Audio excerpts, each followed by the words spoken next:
Hello guys, तो welcome back और स्वागत है आप सभी का हमारे आईटी चैनल नेटवर्क सीरीज में। और अमेजोन वेब सीरीज को आगे बढ़ाते हुए आज मैं अपलोड कर रहा हूँ लेक्चर नंबर 27। आज के इस लेक्चर में हम लोग परफॉर्म करेंगे लैब, और वो लैब हम परफॉर्म करेंगे S3 पे। यानी जो दो पिछले लेक्चर आप लोगों को थ्योरी मैंने पढ़ा के आप लोगों को बोर किया है, तो आज टाइम आ गया है कि हम उन दो थ्योरी वाले पार्ट पे लैब परफॉर्म करें और उनको अंडरस्टैंड करें कि एक्चुअल में लाइफ जो है वो कैसा होता है, कैसे काम करते हैं, राइट।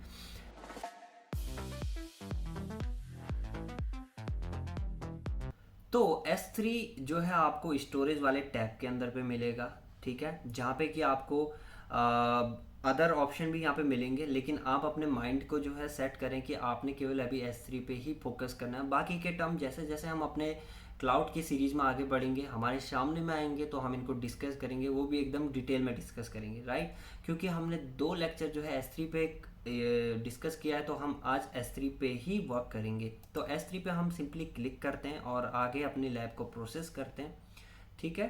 तो यहाँ पे आता है सबसे पहले आपके पास ऑप्शन क्रिएट बकेट का। बाकी के ऑप्शन जो है आपके लिए अभी इनविजिबल रहेंगे, और जो इस लेफ्ट हैंड साइड पे एक्सेस पॉइंट, बैच ऑपरेशन, ये सारी इन्फॉर्मेशन आ रही है, ये हम स्लोली स्लोली जैसे जैसे आगे बढ़ेंगे हमारे सामने में ये टर्म आएंगे तो हम इनको डिस्कस करेंगे, ठीक है।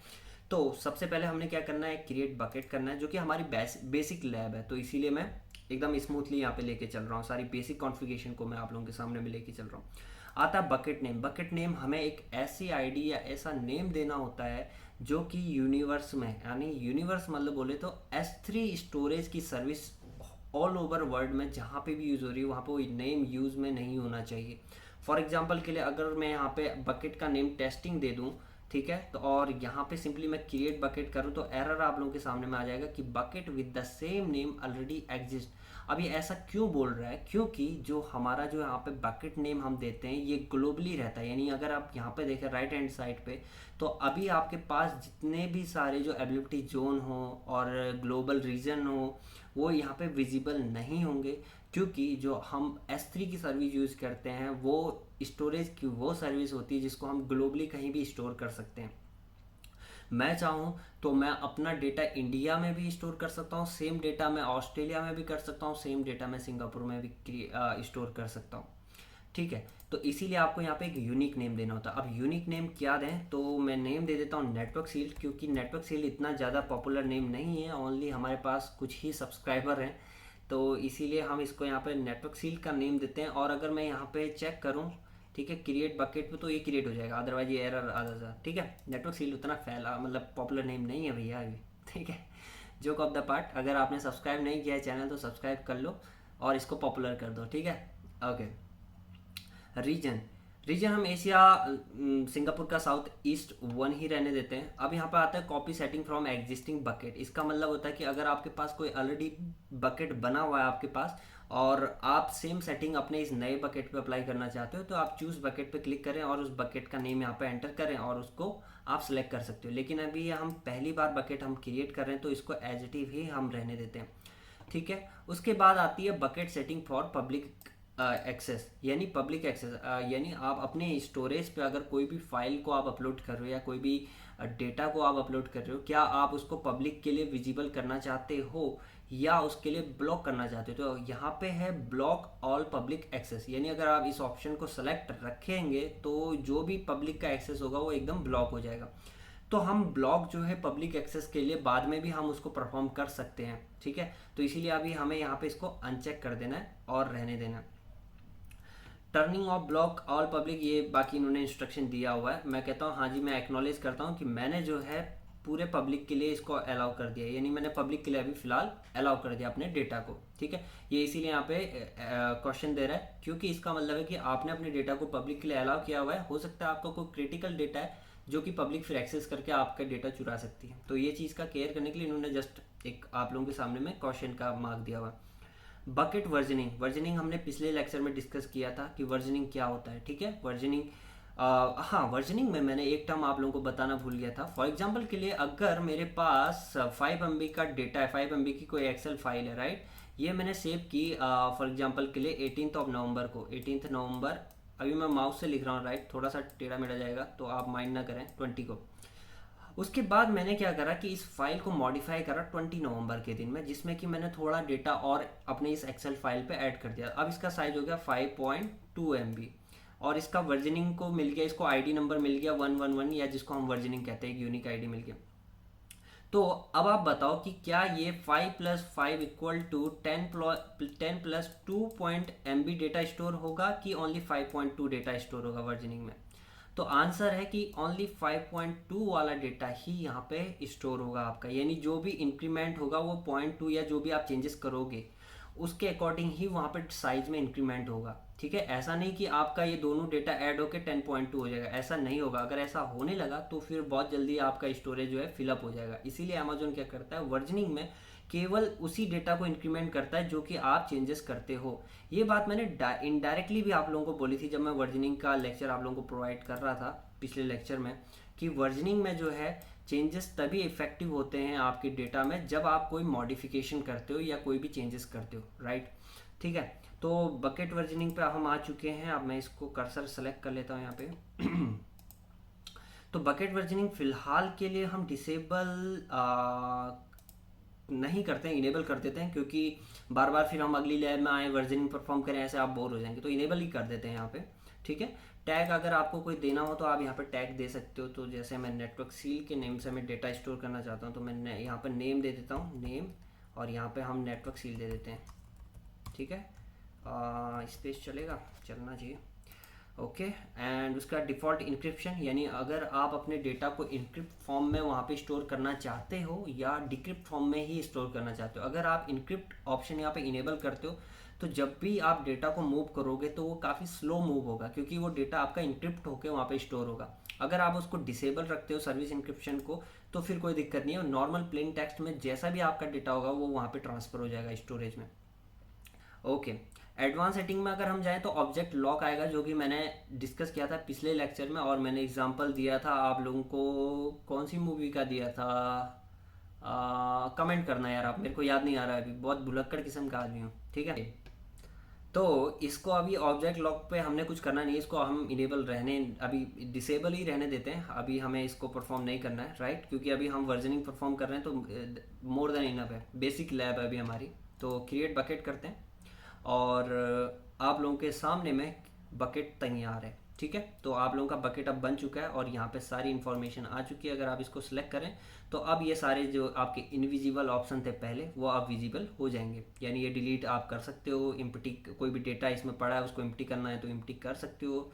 ठीक है, कॉपी ARN कर सकते हो, ARN क्या है फिर हम डिस्कस करेंगे आगे। ठीक है, ओके, तो अभी यहाँ पे जो नेम है हमारे बकेट का आ चुका है, नेटवर्क सील। इस नेम को अब कोई दोबारा यूज नहीं कर सकता है। अगर आप चाहें तो आप इधर जाएं क्रिएट बकेट पे, और यहाँ पे दोबारा से नेटवर्क सील यहाँ पे टाइप करें, नेटवर्क सील। ठीक है, और यहाँ पे कोशिश करें क्रिएट बकेट की, तो आ जाएगा क्या, बकेट नेम ऑलरेडी एग्जिस्ट। तो आप कोई नेटवर्क सील यहाँ पे यूज़ नहीं कर सकता जब तक कि मैं इस नेम के साथ जुड़े हुए बकेट को डिलीट ना कर दूँ। ठीक है, कंप्लीट इसको वाइप आउट ना कर दूँ, ऐसे इरेज ना कर दूँ। ओके, तो हम पीछे आते हैं वापस से अपने एक कदम, और ये इन्फॉर्मेशन रही आपकी, और ये जो अभी हमारा जो क्रिएट हुआ है ये हुआ है एशिया पैसिफिक सिंगापुर पे रीजन पे, और यहाँ पे एक्सेस जो है ऑब्जेक्ट कैन बी पब्लिक, यानी जो भी मैं अभी यहाँ पे अपलोड करूँगा वो जो है पब्लिकली एक्सेसिबल होगा। ठीक है, अब हम क्या करते हैं, सिंपली हम नेटवर्क सील के अंदर में जाते हैं और बाकी चीज़ों को एक्सप्लोर करते हैं। तो यहाँ पे आप लोगों को ऑप्शन मिलेंगे जैसे objects, properties, permission, matrix, management, access point. तो जैसे जैसे हम अपनी लैब में आगे बढ़ेंगे तो हम डिस्कस करेंगे जो भी हमें डिस्कस करनी है आज की लैब में वो पॉइंट। तो यहाँ पे अभी हमारा काम क्या है कि हमारे सामने में बकेट की इन्फॉर्मेशन आ चुकी है। ठीक है, और उसके बाद ये ऑप्शन है, ऑप्शन में हम अभी ऑब्जेक्ट वाले कॉलम के अंदर में है। ठीक है, यहाँ पे आपको क्या करना है अभी, या तो आप एक फोल्डर क्रिएट करें या आप डायरेक्टली यहाँ पे फाइल अपलोड कर सकते हैं।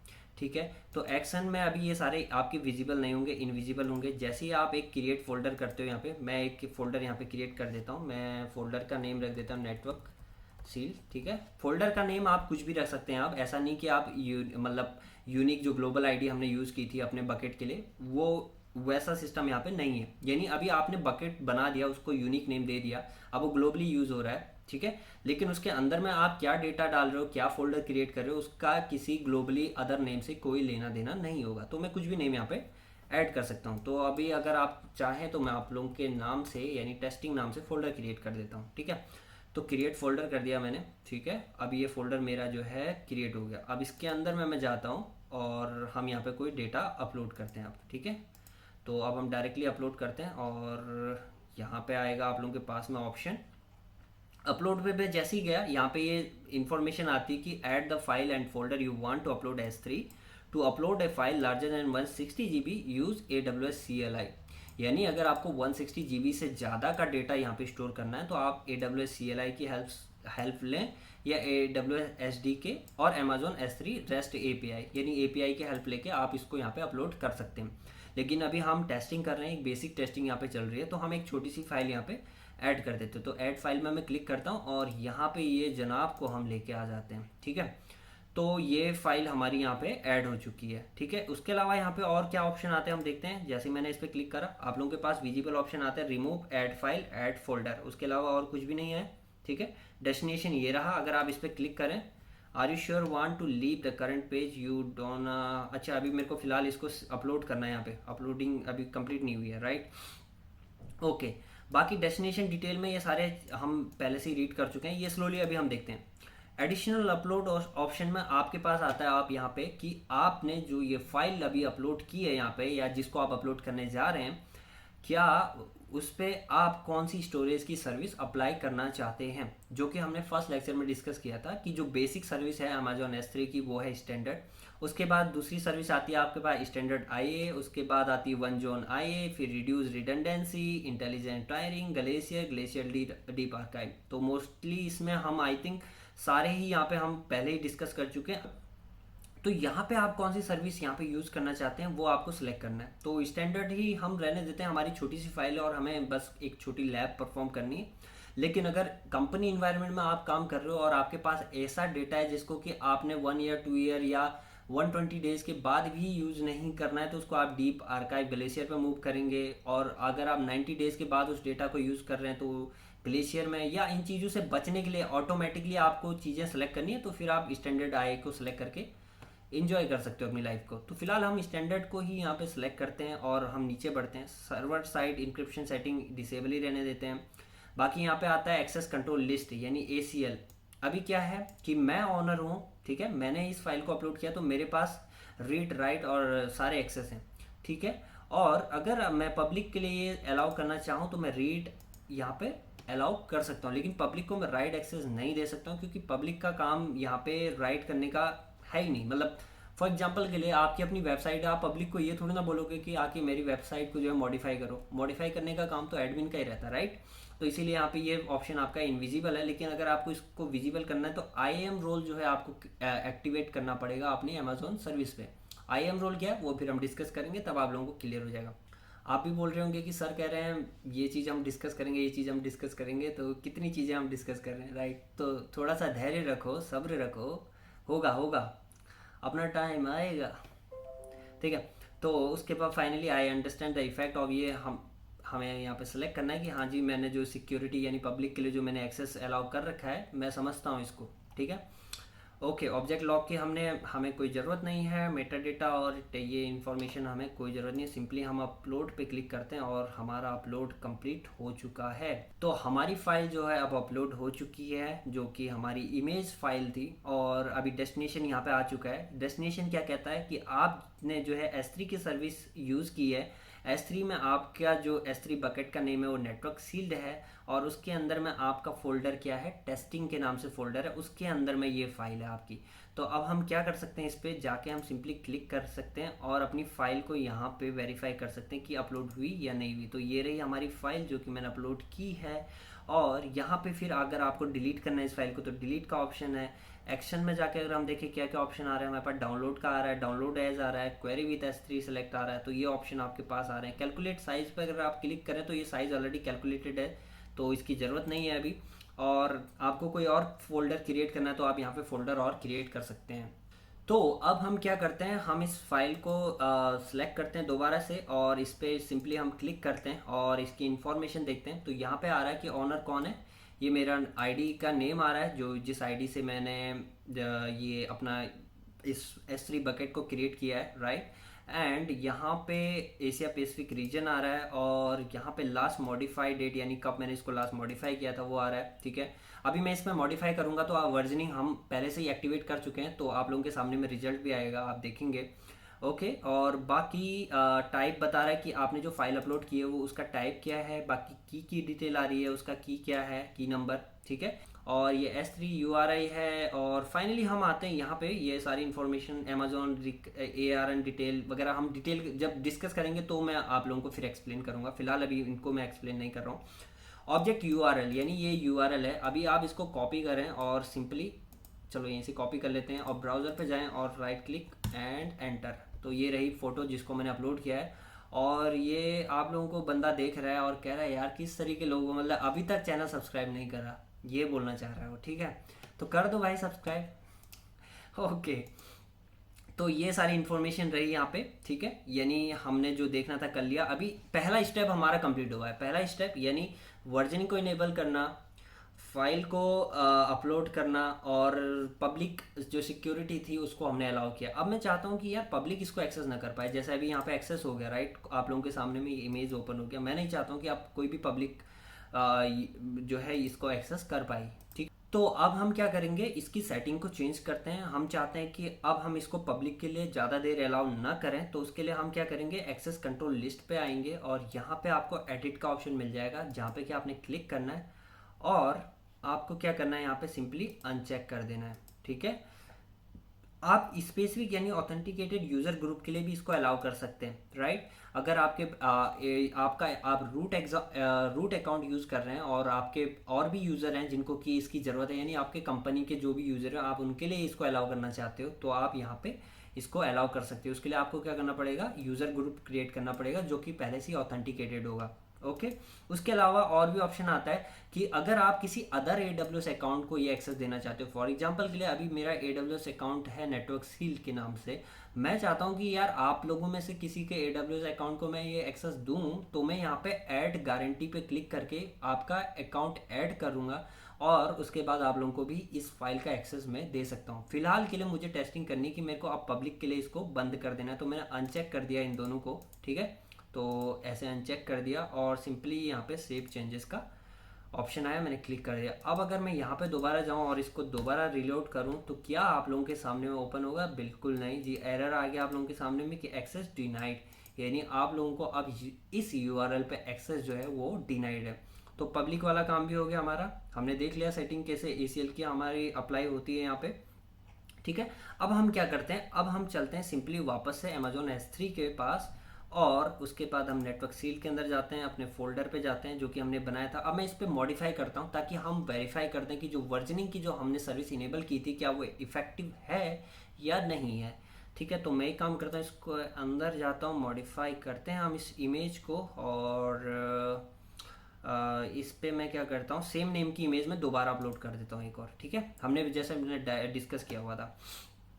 तो ऐड फाइल, और ये मैंने ओपन, और इसको हम कर देते हैं अपलोड, अपलोड सक्सेस। ठीक है, ओके, अब हम आते हैं बिलो, और ये रही सक्सेस। अब हम चलते हैं वापस से बकेट के अंदर में टेस्टिंग के, और देखते हैं कितनी फाइल वहाँ पे दिखेगी। आप देखें केवल एक फाइल आप लोगों को यहाँ पे दिखाई दे रही है।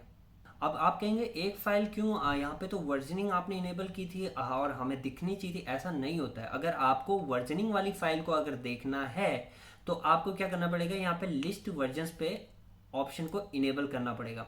जब आप इस ऑप्शन को इनेबल करेंगे तो अब आप नीचे देखें आपकी दोनों फाइलें यहाँ पे दिख रही हैं। अब ये क्या मैसेज दे रहा है आप लोगों को, ये जो आइकन हल्का सा यहाँ पे दिख रहा है, ये बोल रहा है कि जो आपके पास जो ऊपर फाइल है, ये फाइल जो है इसी फाइल का वर्जन है। आप देखें दोनों फाइल के नेम आप लोगों को सेम मिलेंगे, 831 जो भी ये है फाइल है आपकी, लेकिन वर्जन आईडी जैसा मैंने आप लोगों को बताया था कि आपकी वर्जन आईडी जो है डिफरेंट डिफरेंट मिलेगी आपको, तो ये रही डिफरेंट डिफरेंट आईडी। यहाँ पे लास्ट मॉडिफाई कब हुआ था, क्या हुआ था, इसकी डिटेल आ रही है, साइज और स्टोरेज। तो अब आप लोगों को समझ में आएगा कि वर्जनिंग क्या होता है, यानी अगर आप किसी सेम डेटा को मॉडिफाई कर रहे होते हैं वहाँ पे, तो उसका एक वर्जन क्रिएट हो जाता है। लेकिन जैसा मैंने आप लोगों को जस्ट थोड़ी देर पहले बताया था कि वर्जनिंग में जो साइज पे इम्पैक्ट पड़ता है वो जितना आप मॉडिफाई करते हो उतना ही पड़ता है। इसीलिए जब आप इसको शो वर्जनिंग को क्लोज कर दोगे तो केवल ये ही एक ही फाइल आप लोगों को यहाँ पे दिखाई देगी। समझ में आई बात? तो इसका साइज क्योंकि 35.5 था और पुरानी फाइल का साइज भी 35.5 ही था। ओके, अब मैं क्या करता हूँ, मैं उस फाइल को जो है थोड़ा और मॉडिफाई कर लेता हूँ, यानी उसको मैं पेंट में ओपन करता हूँ और उसको मॉडिफाई करते हैं। ठीक है, चलो चलते हैं, कहाँ है फाइल हमारी। तो फाइल मैं अपलोड करता हूँ, ऐड फाइल, और ये फाइल मैं राइट करके पेंट ओवर पूरा साइड में कर दिया, ओपन पेंट, और इसको हम बना देते हैं welcome to network seat. Okay, and इसको क्लिक करके इसका साइज हम 36 बस कवर कर देते हैं। ओके, सो फाइल कंट्रोल एस और सेम फाइल है। अब हम साइज देखें इसका कितना होगा। Wow, increase size and come size, तो इसको ले लिया और डायरेक्टली हम यहाँ पे करते हैं। तो चलो ठीक है, 110 केबी की फाइल है और इसको हम सिंपली अब अपलोड कर देते हैं। तो अपलोड पे मैंने क्लिक किया और ये फाइल अपलोड हो रही थी और कंप्लीट हो चुकी है। अब हम वापस से चलते हैं अपने सेम फोल्डर पे S3 के। ठीक है, और यहाँ पे अगर आप देखें तो क्या आ रहा है, देखो ये इमेज नेम सेम था, जो अपडेटेड उसका साइज था वो आ रहा है। ठीक है, अब अगर आपको वर्जनिंग देखनी है यहाँ पे तो ये ओपन करें लिस्ट ऑफ वर्जनिंग और देख लें। देखो जी, कौन कौन यहाँ पे रूट फाइल है अभी, जो लेटेस्ट वन जो हमने अभी अपलोड की थी। साइज इसका वेरी कर रहा है 35, 110, लेकिन अगर आप देखें तो केवल उसने जो फाइल साइज जो स्टोर किया है वो 110 का किया है, क्योंकि अगर आप इसको लिस्ट ऑफ वर्जनिंग बंद करें तो केवल 110 ही आपको मिलेगा। ठीक है, आ गई बात समझ में कि वर्जनिंग कैसे काम करता है, प्रैक्टिकली देख लिया ना आप लोगों ने। ठीक है, तो मैटर करता है कि कौन सी फाइल को आप लास्ट मॉडिफाई कर रहे हैं। ठीक है, अब अगर मैं एक काम करूं, आप बोलेंगे यार सर ये तो इसका मतलब ये हुआ कि आप फाइल को जो है मॉडिफाई कर रहे हो तभी ये इफेक्टिव हो रहा है, और साइज भी आई थिंक ये तभी इफेक्टिव हो रहा है जब आप मॉडिफाई कर रहे हो। तो एक काम करते हैं जनाब, मैं आप लोगों को दिखाता हूँ। यहाँ पे मैं दोबारा से ये फाइल को अपलोड करता हूँ। ठीक है, ऐड फाइल, और यहाँ पे मैं सेम फाइल को अब दोबारा अपलोड कर रहा हूँ जिसका कि साइज अभी 110 था, राइट। मैं इसको मैं फिर से पेंट के साथ ओपन करके इसका साइज रिड्यूस कर देता हूँ। ठीक है, कैसा रहेगा, सही हो जाएगा उसके बाद मामला। तो आई थिंक इसका साइज 110 से कम हो जाए, बस मैं ये चाहता हूँ। और इसको मैंने कंट्रोल एस किया और अब इसका साइज अगर हम देखें तो प्रॉपर्टीज 47 हो गया। तो अब आप बताएं, आप लोगों के लिए क्वेश्चन है, अगर मैं सेम फाइल अभी दोबारा अपलोड करता हूँ तो इसका साइज कितना दिखाई देगा मुझे। जिन लोगों ने जवाब दे दिया वेल एंड गुड, जिन्होंने थ्योरी के लेक्चर, थ्योरी के नहीं, जो जस्ट पहले मैंने अभी डिस्कस किया था उसको समझा हो तो उनको समझ में आ गया होगा। बाकी आप देखें आगे क्या होगा, राइट। तो मैं इसको सिंपली अपलोड करता हूँ, 47.8 KB की फाइल है और इसको मैंने सिंपली अपलोड कर दिया। Upload complete. अब आप देखें यहाँ पे साइज कितना आता है। ठीक है, हम चलते हैं टेस्टिंग के अंदर में, और यहाँ पे ये रही फाइल। तो इससे आपको क्या समझ में आया कि अगर आप अपने फाइल को, जिसका कि साइज पहले ज़्यादा था फिर बाद में कम हुआ, कम था उससे ज़्यादा हुआ, तो जो वर्जनिंग काम करती है वो आपकी वो करती है कि जो लास्ट आपने मॉडिफाई किया है अपने सेम नेम के फाइल पे, वो कितना मॉडिफाई हुआ है, उसका साइज कितना है, वो उसी को लेके ही आगे बढ़ेगा। यानी पहले आपकी स्टोरेज में जब आपकी फाइल का साइज था 35 KB, तो उसने 35 KB जो साइज था उसका, उसको ऑक्यूपाइड किया था, यानी स्टोर किया था। जैसे आपने मॉडिफाई करा वो 110 हुआ तो उसने साइज जो है बढ़ा दिया। और जैसे ही दोबारा आपने मॉडिफाई करा उस फाइल को, उसमें से कुछ डिलीट करा या जो भी साइज कम किया, तो अभी उसका साइज फिर से कम हो गया।